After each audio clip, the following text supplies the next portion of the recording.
Halo, selamat datang kembali di channel YouTube Pengabdi Voli. Apa kabarnya teman-teman semua, para penggemar voli Indonesia, para penggemar timnas Indonesia, dan juga khususnya para penggemar klub voli ataupun tim voli yang bertanding di Proliga 2025.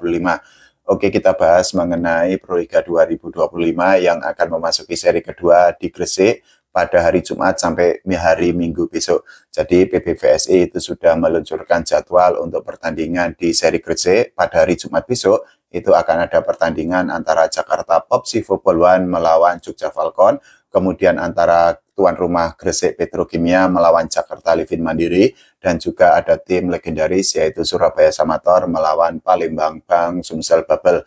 Di hari Sabtu ada pertandingan antara Jakarta Electric PLN melawan Jakarta Pertamina, dan juga setelah itu ada pertandingan antara Jakarta Livin Mandiri melawan Bandung BJB Tanda Mata, dan ditutup dengan pertandingan atau laga antara Garuda Jaya melawan Jakarta Bayangkara Presisi. Nah, di hari Minggu itu ada pertandingan antara Jakarta Popsi Football One melawan Jakarta Pertamina, dan setelah itu ada laga antara Gresik Petrokimia melawan Jogja Falcon, dan juga akan ditutup dengan pertandingan yang sangat seru antara tim putra Surabaya Samator melawan Jakarta Lavani.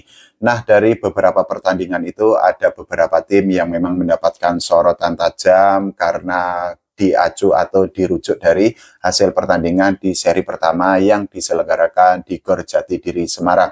Di sektor putri itu ada Jogja Falcon yang ternyata penampilannya itu belum sesuai harapan. Jogja Falcon yang diperkuat oleh Sabina Altinbekova dan diisi oleh para pemain timnas junior Indonesia itu ternyata belum menunjukkan kemampuan terbaiknya.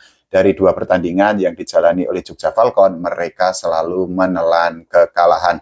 Di pertandingan pertama, Jogja Falcon itu kalah dengan skor 0-3 melawan Jakarta Electric PLN, dan di pertandingan kedua, lagi-lagi Jogja Falcon itu dipaksa mengakui ketangguhan Bandung BJB Tanda Mata dengan skor 0-3. Di pertandingan pertama, ternyata Sabina Altinbekova yang ditunjuk menjadi kapten dan juga diharapkan bisa untuk mengangkat performa atau permainan Jogja Falcon, ternyata gagal menunjukkan kemampuan terbaiknya. Jadi Sabina Altinbekova itu ternyata hanya bisa mendapatkan atau bisa menyumbangkan 5 poin saja. Sementara itu pemain asing lainnya yaitu Ivy Maivila itu hanya menyumbangkan 9 poin di pertandingan pertama antara Jogja Falcon melawan Jakarta Electric PLN. Nah, performa Jogja Falcon itu belum juga membaik ketika menghadapi Bandung BJB Tanda Mata. Saat itu mereka kalah dengan skor 0-3 dan Sabina Altinbekova cuma menyumbangkan 2 poin, sedangkan Ivy Maivila itu hanya mencetak 8 poin saja. Nah, selain Jogja Falcon yang mendapatkan sorotan karena belum menunjukkan performa terbaiknya, Jakarta Livin Mandiri itu juga mendapatkan sorotan, tapi bedanya adalah Jakarta Livin Mandiri itu dianggap step up, dianggap menunjukkan performa yang semakin meningkat dibandingkan musim lalu.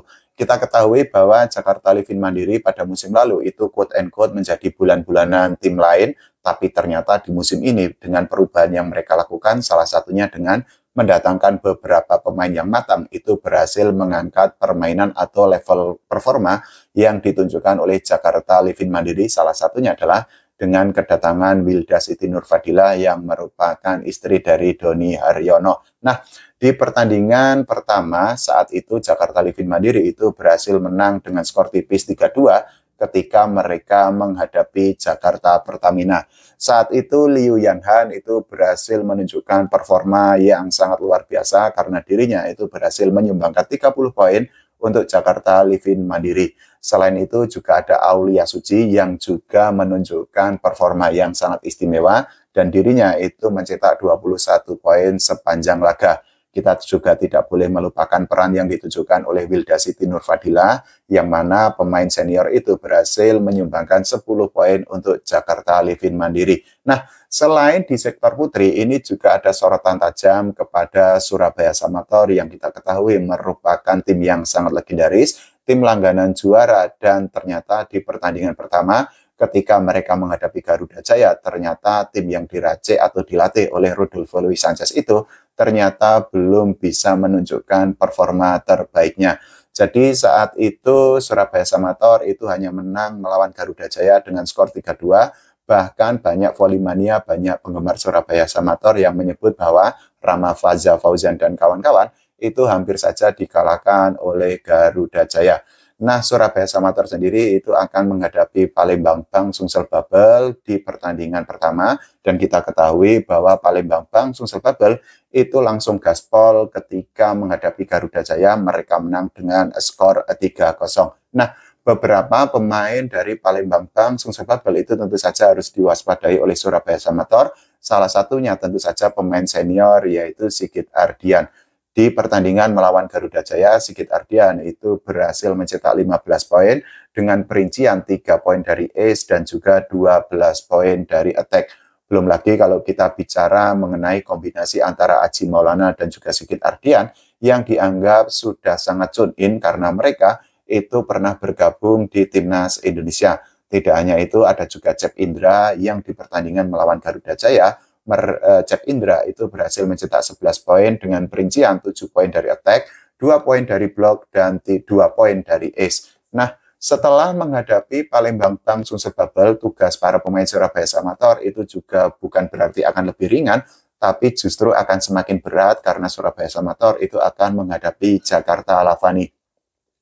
Kita ketahui bahwa Jakarta Lavani itu merupakan salah satu kandidat juara di Proliga 2025 ini karena kedalaman skuad yang dimiliki oleh Jakarta Lavani itu memang sangat mengerikan. Jakarta Lavani sendiri memulai Proliga 2025 dengan kemenangan melawan Jakarta Bayangkara Presisi, skornya adalah 3-1. Tentu saja para pemain Surabaya Samator itu harus mewaspadai Renan Buyati yang mana di pertandingan ketika Jakarta Lavani mengalahkan Jakarta Bayangkara Presisi, Renan Buyati itu berhasil mencetak 22 poin sepanjang laga. Jadi Renan Buyati itu berhasil mencetak 2 poin dari ace dan juga 15 poin dari attack dan juga mendapatkan 5 poin dari block. Pemain lain yang juga harus diwaspadai itu adalah Taylor Sander yang di pertandingan pertama itu berhasil mencetak 10 poin, dan juga ada pemain muda yaitu Boy Arnes Arabi yang di pertandingan antara Jakarta Lavani melawan Jakarta Bayangkara Presisi, dirinya itu berhasil mencetak 13 poin dengan perincian 1 poin dari ace dan juga 12 poin dari attack.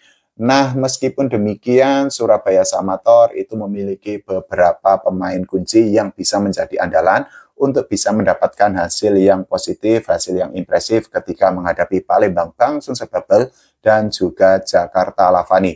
Salah satunya adalah Livan Tabuada yang diplot sebagai setter utama di Surabaya Samator. Di pertandingan pertama melawan Garuda Jaya, pemain timnas Kuba itu berhasil melakukan 107 set, dengan 57 set diantaranya merupakan set sukses. Selain itu juga Livan Tabuada itu berhasil melakukan 49 set excellent.